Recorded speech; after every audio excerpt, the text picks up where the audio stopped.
The women's race in Hawaii is a really interesting year this year.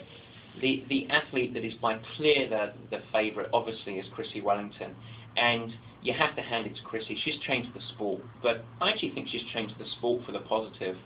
She's raised the bar, and I think that this year is the year that the athletes behind her are starting to raise up to that higher bar. It's very hard to bet against her. That being said, the depth of the field behind her and the players behind her are much greater in number.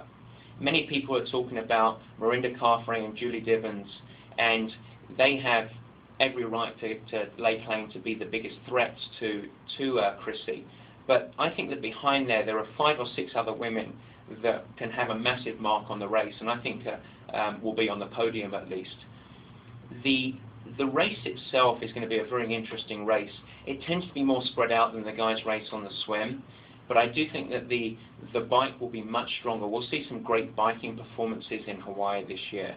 Maybe not the fastest because the conditions can prevent that, but certainly a much closer spread on the riding as we come in. And I think that a lot will happen on the run this year. I think that people are going to put down some much faster runs, a lot more athletes closer to the 3-hour mark or under, and it should be a really interesting race that's going to unfold. I would look for some of the races that haven't necessarily already established themselves as Hawaii favourites to come through on the women's side, and that's a little different than the men's side. I think that we'll see some surprises this year, and I think that we'll see some great performances of athletes that are going to make the top 10 in this race much closer and much more competitive. I don't think that you'll be able to go through this year and have a mediocre race and get top 10. It's going to be very different than some of the years past.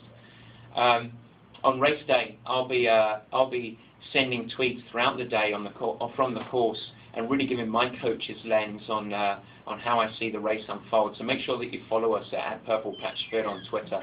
So we'll see you out there. It should be a fun journey.